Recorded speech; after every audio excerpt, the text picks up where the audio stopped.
In this lesson, we will see how to deduce and calculate running time of an algorithm and analyze the time complexity of it. The actual time taken by an algorithm, or what we also call the running time of the algorithm, may depend upon a number of factors. And let us see what those factors are. So we will say that running time depends upon factors like whether your machine is a single processor machine or a multiple processor machine, and maybe also upon which generation of processor you have.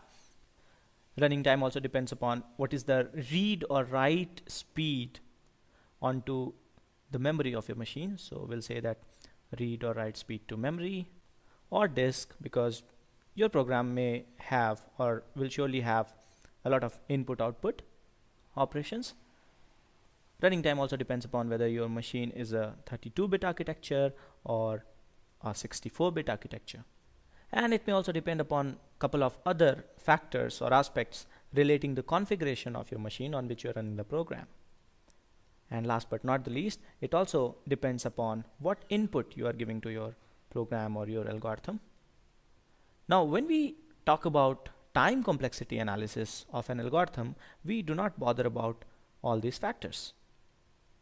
All we bother about is that how our program behaves for various inputs, or how the time taken by the program grows with the input to the program. So mostly we are interested in the rate of growth of time taken with respect to the input.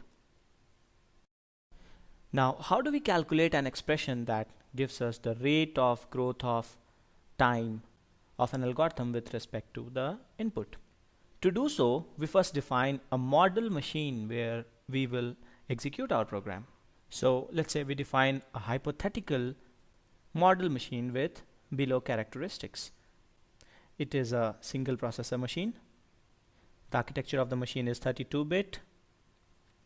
It executes the instructions in the program sequentially, and let us say it takes 1 unit of time for simple arithmetical and logical operations like addition, subtraction, multiplication, division. So 1 unit time for arithmetical and logical operations. And it also takes 1 unit of time for assignment to a variable, and also 1 unit of time to return from a function. So 1 unit for assignment and return, and let's say all other costs are negligible and we do not account for it. Now, this is a hypothetical model machine that I have defined, and you can define a model machine of your own choice where you can say that, hey, the machine takes this much amount of time for this operation. But because eventually we are interested in calculating a function that gives us the rate of growth of time with respect to input, the analysis will still be the same. Now let us pick up some very simple examples and try to deduce the functions that define the rate of growth with respect to the input. And I will clear this a little bit. Let's say we want to write a program to find the sum of two numbers a and b. So I will write a function here that will take two integers a and b and simply return a plus b. And I'm only writing a pseudocode here. Now if I want to run this particular function using the model machine, then let's say if the time taken is t, and let's say this is t sum, then 1 unit of time for the arithmetic operation addition and 1 unit of time for the return statement. So the total time would be equal to 2 units. So in this case, irrespective of the input to the program, the time taken is exactly 2 units. Or we can also say that the time taken is always constant. So this particular program is a constant time algorithm. Now let's pick up another example. Let's say we want to write a program that gives me the sum of all the elements in a list. So I would write a function sum of list that will take a one-dimensional array a as input, and let's say it also takes as argument to the function the size of the array. So the size of the array is n.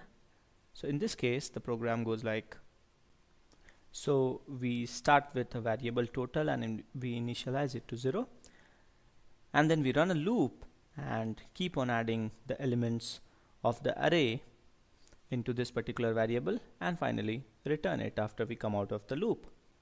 And before we calculate the time taken, let's do something here. I will label these statements with line numbers 1, 2, 3 and 4. Now line 1 has one assignment, so the cost will be 1 unit, and this particular statement will be executed exactly once. Line 2 has one comparison, which is often there in a loop, and since I've written a pseudocode here only, so let's assume that we have one comparison and one incrementation, and both have cost 1 unit each, and the total cost to execute line 2 is 2 units. And this will execute n plus 1 times, one extra time for the false condition when the program actually exits the loop. And this also has a cost of 2 units, one for the addition and one for assignment here. So this executes n times, and the last line is a simple return which executes once and has a cost of 1. So the total cost, let's say, is t sum of list is equal to 1 plus 2 into n plus 1 plus 2 into n plus 1, and this eventually evaluates to 4n plus 4. Now if this sounds a little messy to mark these absolute terms here in cost, we can also write some constants here, like the cost of executing line 1 is say C1, and the cost of executing line 2 can be called C2, and we can go on like this. And then also we can try to calculate the total cost. So in that case we will arrive at some expression like time taken is a function of n, Tn, which is equal to some constant, let's say C times n plus another constant C dash, where C is equal to C2 plus C3 and C dash is equal to C1 plus C2 plus C4. But these constants are not important because we are interested in the rate of growth of the time taken, and in this case clearly the time taken grows as a linear function simply because it's proportional to n. So for the first example that we had picked, we had the time taken to sum up two elements equal to some constant. Let's say this constant was k. The second example was where we wanted to have the sum of elements in list, and in this case our time taken was a linear function of n, something like c into n plus c dash, where c and c dash are some constants.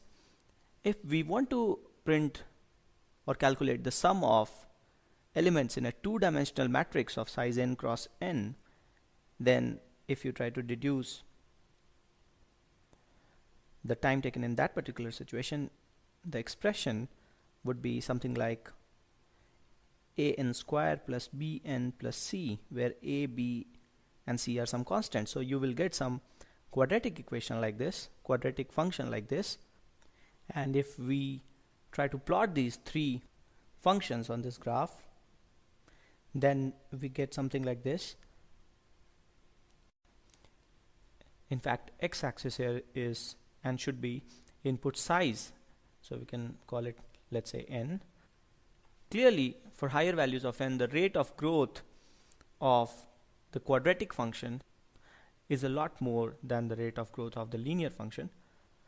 We often classify these functions in set, where the rate of growth of all the functions in a particular set is very similar. For example, big O of n square will define the set of all the functions of the form an square plus bn plus c. Similarly, all the functions like linear functions like Cn plus C dash would be defined by On. So On is the set of all the functions of this particular form. All the functions of the form time is equal to some constant belong to the set O1, and this is the same big O notation that we are talking about all this while. We have been talking about all this while. This classification of functions into these sets is done using the concept of asymptotic bounds, which is a very fundamental concept in time complexity analysis. Big O is actually called an asymptotic notation. So this big O that we often write is called an asymptotic notation. And we also have other asymptotic notations like theta and omega, and we'll learn about all of them in the next lesson. So thanks for watching.